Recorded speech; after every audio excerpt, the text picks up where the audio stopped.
Hello guys, ni gusuhuza ngo hari abantu mujya musacinga payi kuri Google mukayasacinga ngo payi purayisi, ngira ngo nitureba nko kuri Binance murabona ko payi purayisi ni $58 kuri coin. Bisobanuye ko iki ni igiciro ariko ntabwo iri listed, ngira ngo murabibona hano handitse ngo not listed. Okay, handitse ngo not listed, bisobanuye ko ntabwo iri listed nko kuri Binance.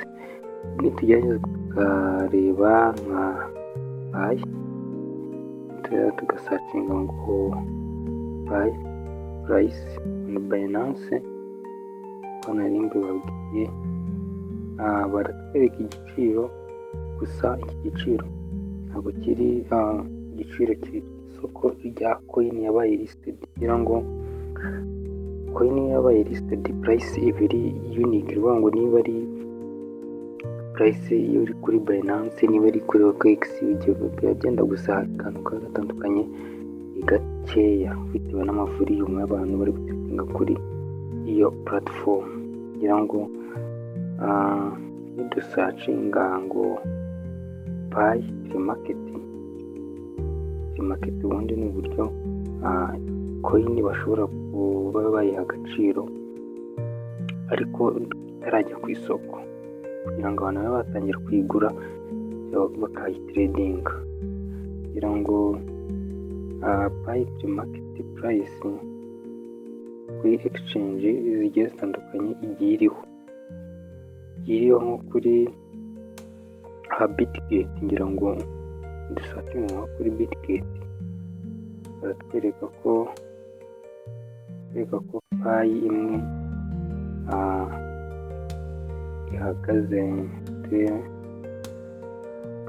payi imwe hano ndi kubona kuri search price $52. Ngira ngo bijya ku $12 kuri Binance. Ngira ngo iyi ni pre-market price, igiciro kiri pre-market n'uwango n'ubwo kuri coin Gecko Pi Network mbona ko ihagaze $60.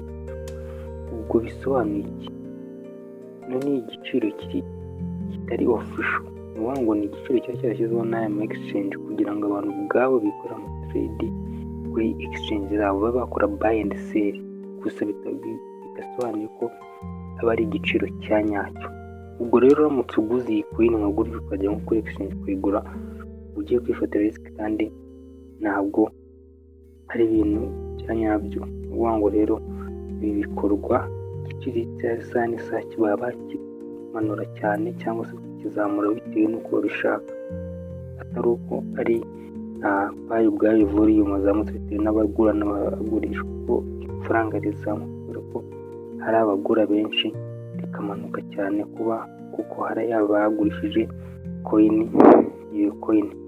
Ubwo rero iyi pre-market muri kubona ntabwo ari igiciro cya nyacyo cya payi, n'igiciro kishyirwaho n'ama exchange kugira ngo abantu bikorere trade. Ubwo ariko gusa hari icyo byerekana agaciro kuko ari hejuru.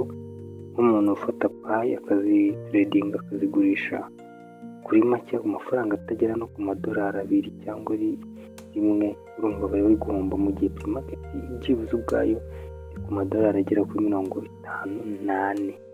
Urumva niba uyifashe ukayigurisha ku muntu mugenzi wawe ukayigurishaho $1, urumva sinzi biterwa nawe nyine kubishaka. Gusa burya na pre-market hari ikiba yerekana, hari ikibisobanuye yuko ifaranga rishobora kugira agaciro cyangwa rikagere. Rero nagira ngo bereke ko iki giciro cya payi muri kubona ku ma exchange yatandukanye ni icya pre-market, ngo ni mbere y'uko ifaranga rijya ku isoko. Exchange zose ziralistinga coin ikazayishyira kuri exchange yabo, abantu bakaba bari gukora trade bisanzwe bagura banagurisha, atari uko rya faranga ryabaye listed official. Ibi rero bisaba kwitonda ko hazamo n'ibintu bya manipulation. Iyo tuvuze manipulation ni igihe ba nyiri exchange bashobora kubona coin bakayimanura uko babishaka cyangwa se bakayizamura uko babishaka. Bisobanuye iki rero? Ni ibintu byo kwitondera. Ibi bikora aba professional trader, kimwe n'uko umu professional trader adashobora kuba yavuga ko yizeye neza ijana ku ijana ko price iri buguma hiri, kuko na manipulation ishobora kuzamo hano rwose. Ba nyiri exchange bakaba bazamura igiciro uko bashaka cyangwa bakakimanura, kuko ntabwo ari igiciro cya nyacyo. Rero nagira ngo basobanure ibyo bintu. Tuzareba ibintu bigiye bitandukanye bijyanye na pi, ngende basobanura bimwe muri bamwe mu magambo arimo mutagenda musobanukirwa. Ubwo rero icyo musobanura subscribe, tumaze tubona update zigiye zitandukanye. Mukoze mugubwe neza, Imana ibarinde.